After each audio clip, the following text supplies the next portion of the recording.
ఈరోజు రాష్ట్రంలో పరిస్థితులు ఏ విధంగా ఉన్నాయంటే, ఈ రాష్ట్ర ప్రజలందరికీ చెప్తా ఉన్నా, విజ్ఞప్తి చేస్తా ఉన్నా.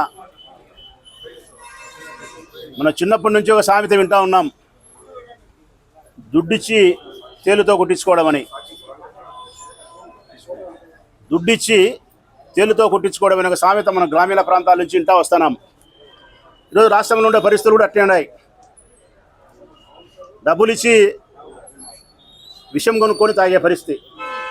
బ్రాంతి కాదు కొనుక్కుంటున్నది ప్రజలు. దుడ్డిచ్చి తేలే విధంగా కనిపించుకుంటున్నారో 130 రూపాయలు డబ్బులు పెట్టి ఓఏబి కొనుక్కొని దాంట్లో ఉండే బ్రాంతి కాదు ప్రజలు తాగేది.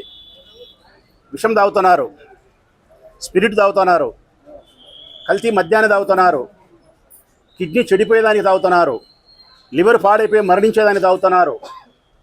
ఒక 6 నెలల కాలం ఇది తాగిన తర్వాత తప్పనిసరిగా అనారోగ్య పాలు కావాల్సిందే. మరొక 2 నెలలకు, 3 నెలలకు, 6 నెలలకు మరణించాల్సిందే. ఇప్పుడు 15 నెలలు అయింది ఈ రాష్ట్రంలో నకిలీ మద్యం అమ్మబట్టి. ప్రతిరోజు ప్రొద్దుటూరు మొదలుకుంటే ఇచ్చాపురం వరకు పదుల సంఖ్యలో అనారోగ్యంతో మరణిస్తున్నారు. నేను అడుగుతా ఉన్నా చంద్రబాబు నాయుడు ప్రభుత్వాన్ని, నేను విజ్ఞప్తి చేస్తూ ఉన్నా పేద ప్రజలకు,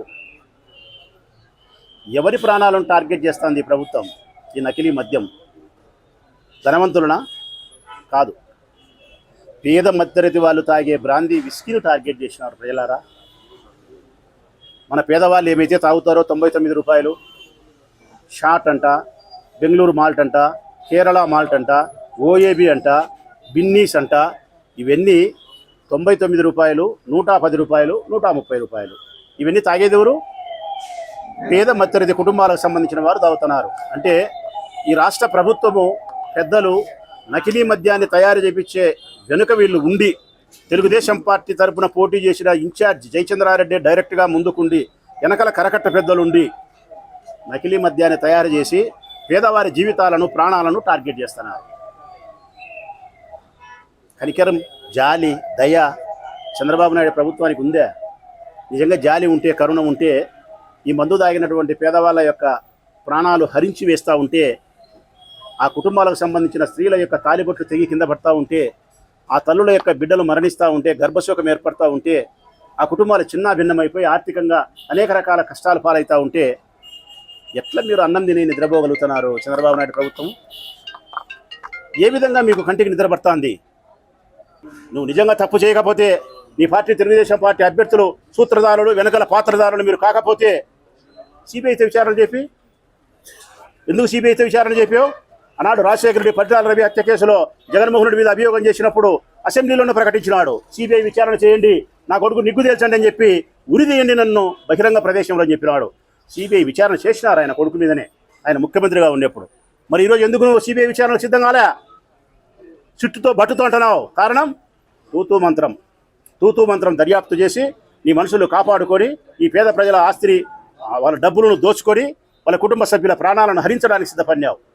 ఒక్క మాటలో చెప్పాలంటే, వైఎస్ఆర్ కాంగ్రెస్ పార్టీ జగన్మోహన్ రెడ్డి గారి నాయకత్వంలో పేద ప్రజల యొక్క ప్రాణాన్ని, ఆరోగ్యాన్ని సంరక్షించడానికి, పేద మహిళల యొక్క, మా సోదరీమణుల తాలిబొట్లను భద్రంగా పచ్చగా 10 కాలాల పాటు నిలబెట్టడం కోసం జగన్మోహన్ రెడ్డి గారి నాయకత్వంలో నకిలీ మద్యాన్ని అరికట్టాలని చెప్పి ఈరోజు రోడ్డెక్కినాం. రోడ్డెక్కిన ఈ ఉద్యమం, ఈ ధర్నా ఈ రోజుతో ఆగిపోదు, నిరంతరం ఇది కొనసాగుతూనే ఉంటుంది. పత్రికా ప్రకటనలు ఉంటాయి, శాంతియుత ఆందోళన కార్యక్రమాలు ఉంటాయి, కోర్టుకు పోయేటు ఉంటాయి. ఇంకా ఎక్కువ మాట్లాడితే, మీరు దావకు రాకపోతే మీ ఎక్సైజ్ కార్యాలయాల మీద రాష్ట్ర వ్యాప్తంగా మహిళలు దాడి చేసే పరిస్థితి కూడా ఉంటుంది. ఇది ప్రజాస్వామ్య దాడి అవుతుంది కదా, అప్రజాస్వామిక దాడి కాదు. ఈ విషయాన్ని మీరు తెలుసుకొని తప్పనిసరిగా నకిలీ మద్యాన్ని అరికట్టాల. బెల్ట్ షాపులు 1,00,000 ఉన్నాయి ఈ రాష్ట్రంలో. 3,396 బ్రాందీ షాపులుంటే 1,00,000 బెల్ట్ షాపులా?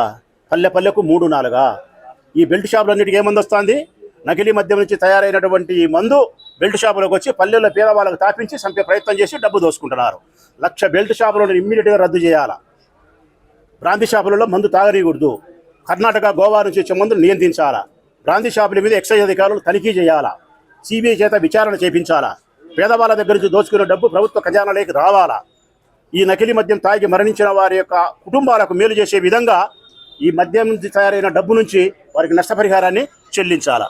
ఇవన్నీ జరిగేంత వరకు జగన్మోహన్ రెడ్డి నాయకత్వంలో మేము, మాతో పాటు మా చెల్లెళ్ళు, మా సోదరులు, పేద కుటుంబాలకు సంబంధించిన మహిళలందరూ కూడా రోడ్ల మీదకి వస్తాం. ధర్నాలు చేస్తాం, ఇంకా ఇంతకంటే పెద్ద ఉద్యమాలే చేస్తాం. మాకు ఉద్యమానికి స్ఫూర్తి ఆ మహాత్మా గాంధీ తాతనే.